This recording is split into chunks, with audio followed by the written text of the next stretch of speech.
SCP-049 was many things. A doctor, an enemy of the Pestilence, a seemingly immortal masked anomaly contained by the SCP Foundation, but above all else, he was a scholar, a man in constant pursuit of knowledge. Whether he was conducting whatever experiments he could get away with in containment, reading various medical texts he was allowed upon request, or asking questions of his fellow anomalies as they passed by his cell, he was always looking for new information and additional subjects of study.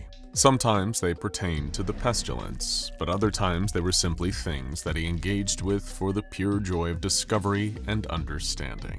After a bout of particularly impressive good behavior, namely a willingness to cooperate with questions from researchers and a record-breaking streak of days without any reanimation of deceased tissue, the Plague Doctor was given the exciting opportunity to peruse a selection of official SCP files. Any potential compromising information was heavily redacted, of course, but the Doctor was nevertheless thrilled at the chance. He greedily devoured file after file while sipping a cup of hot tea, poring over reports of invisible women and supernatural vending machines. Finally, he came to the file for SCP-2935. As the Doctor read about the space-time anomaly in a cave in Indiana, holding the gateway to another reality where all life mysteriously ended, his mind began to race with possibilities. What could have wiped out everything so efficiently, in such a perfect horrible swoop on the date of April 20th, 2016? He could only think of one explanation, and he began to obsess. After days of rereading the file again and again, the Plague Doctor could take no more. He requested an audience with the senior researcher and was granted a meeting with senior researcher Sun. "What did you want to ask me about?" Dr. Sun inquired. "Please, Doctor, you must understand there is so little I can do to continue my work in my current state. Meanwhile, the pestilence rages on outsides of these walls, at times even within them, and I can do nothing. But this," he held up the file for SCP-2935, "this may hold the key to all that I seek. I only ask that you permit me to venture inside on a research expedition of my own." "You want to go into SCP-2935? Dr. Sun had prepared herself for a lot of possible requests, but this was not one of them. "Yes, Doctor, I do." "And you understand what that would mean?" Dr. Sun studied the Plague Doctor's face, but the mask revealed no expression but stony determination. "You wouldn't be able to come back. You would have to stay there indefinitely." "I understand. That is a sacrifice I am fully prepared to make. Out of one prison and into another, yes? But there I will have so much to study, so much to learn. Perhaps I will at last find the answers I seek."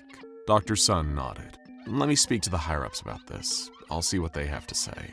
The Plague Doctor waited patiently in his cell, thinking of nothing but the verdict that awaited him, until finally Dr. Sun returned. "Yes, Doctor. What is it?" "Your request has been approved." Dr. Sun sounded almost surprised.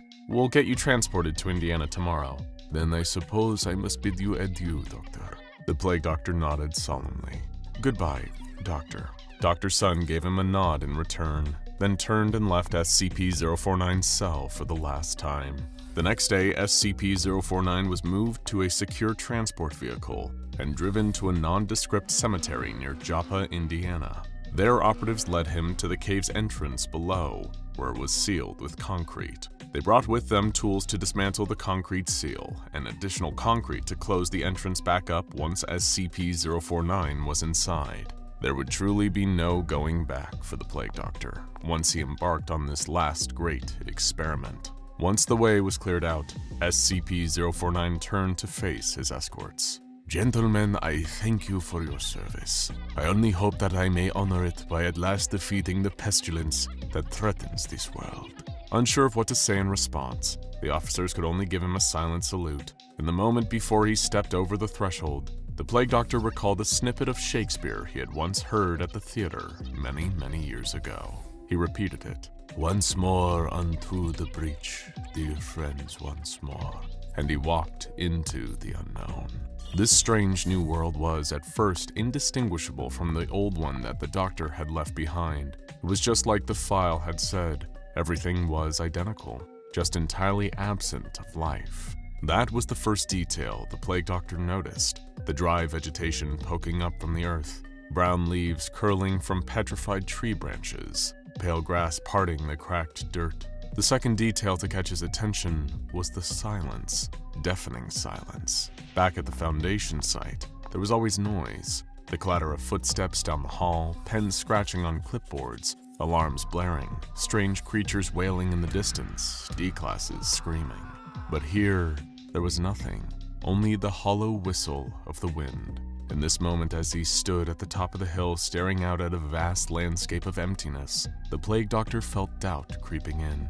Had he made a mistake coming to this place? He had hoped to find knowledge here, had hoped to unlock the secrets of the Pestilence, but perhaps he had just consigned himself to a lonely, eternal grave. But no, he shook away the feeling. There was no sense in becoming discouraged so soon, when there was still so much to discover. He would explore the landscape and see what surprises awaited. There would be time to despair later. And so the plague doctor walked. He walked past fields of cattle laying on their sides, so undisturbed they almost appeared to be sleeping, if it weren't for their complete and utter stillness. The lack of decomposition gave him pause, as he realized that microbial life must have been eliminated by the world's great dying as well. He stepped around broken birds where they had fallen clear out of the sky and landed on the ground, and looked pitifully at the cars parked on the side of the road with long-dead drivers still inside. The world, just as it was at the moment of collective death, it was as fascinating as it was tragic. After a long walk through the infinite graveyard, the doctor saw a building up ahead that piqued his interest. A hospital left abandoned, windows caked with dust. He couldn't be sure what he hoped to find inside, but a building filled with medical equipment and possibly beds filled with deceased patients to examine would be an excellent place to start. SCP-049 wandered the halls of the hospital, gathering supplies as he went and placing them into his trusty black bag. He was admiring an IV stand when he heard something curious, a metallic clank coming from down the hall. It was notable, not only because the building appeared so empty, but because it was the first sound he had heard since stepping into the cave and leaving his world behind. Could it be? Could something else be alive in this place after all? He followed the sound eagerly to its source, an operating room at the end of the hallway. He opened the door and came face to face with the last thing he ever expected to see, himself. This figure was slightly different, wearing a deep red mask instead of the doctor's signature white, but everything else was the same. From the gloved hands, to the robes, to the beak, to the bag of implements and samples at his feet. The red-masked doctor regarded him with a pleasant curiosity as they locked eyes. "Hello, doctor. Hello. I must ask, my dear fellow, are you me?" "I do believe I must be," the red-masked doctor said simply. "I have never seen anyone else like you before." "Like us? Where did you come from?" "From a world much like this one," the doctor explained. He went on to tell his double the entire story, from his capture by the Foundation to his discovery of the SCP-2935 file, every step of the journey that brought him to this very place. "I had hoped to conduct research and discover enough to fill my solitude, but with you here," his imagination brimmed with possibilities. "You could tell me, if you will, what happened to reduce the world to this state?" "The necessary cost of scientific advancement is what happened," the red-masked doctor responded. "Collateral damage, as to be expected in any great endeavor." "What do you mean?" The doctor frowned. "The Pestilence did this, surely?" "In a sense." The red-masked doctor's eyes glittered behind his mask. "As my work progressed, this result became unavoidable, you see. It was the only way to cure them. One must purge the poison entirely if no other solution can be found."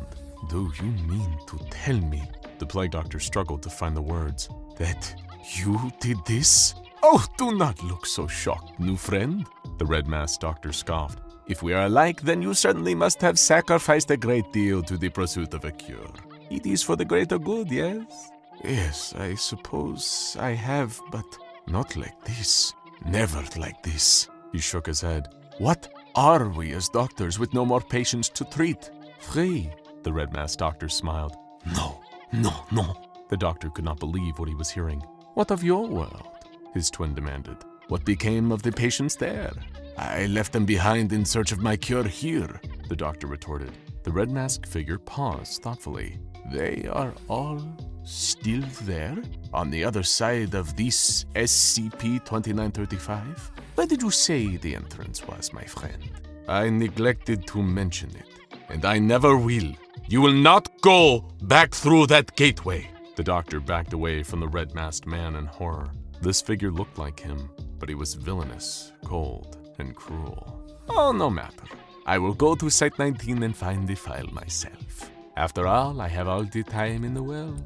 The red-masked doctor swept out of the room, leaving SCP-049 stunned. If the other doctor discovered the location of that gateway, if he returned to the other world, the same terrible fate would befall every living thing there. It was his duty as a doctor to ensure that it did not happen.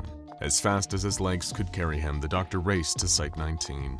He only hoped he would not be too late. At the abandoned Foundation site, the plague doctor tore through the halls searching for a hint of movement, for a glint of red that might lead him to his wicked other. If he could not find him, there was another way. He dimly recalled overhearing the location of an emergency switch, only to be flipped in the most dire of circumstances when all else was lost. Now was the time for such a switch, the plague doctor knew. Just as he had the switch in his sights, the plague doctor heard a voice behind him. You will not stop me. Why not join me? We could be colleagues battling the pestilence together. The red-masked doctor held out a hand in invitation. You are as foul a plague as the pestilence itself, the plague doctor hissed. Then I will leave you here alone. The red-masked doctor spat. Neither you nor I will leave this place. I will make sure of it. The plague doctor reached for the switch as the realization dawned on the other doctor's face. The red-masked doctor lunged desperately at his counterpart, but it was too late. The plague doctor flipped the switch, and the countdown began.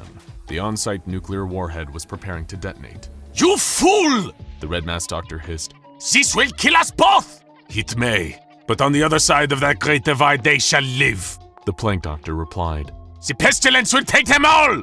The plague doctor shook his head. Perhaps you are right, but I believe they will find a way to fight. You and I will not get the chance to see who is correct, I fear. But I have made my peace with that. You have ruined everything! The red-masked doctor insisted, but the plague doctor did not hear. He was already closing his eyes, listening to the countdown. Once more, he murmured to himself, unto the breach. The tinny voice over the speakers counted down. 3, 2, 1. Now go check out SCP-049 Cures SCP-096 of the Pestilence, and SCP-049 What Actually Is the Pestilence? The Plague Doctor Questions and Theories for more Plague Doctor.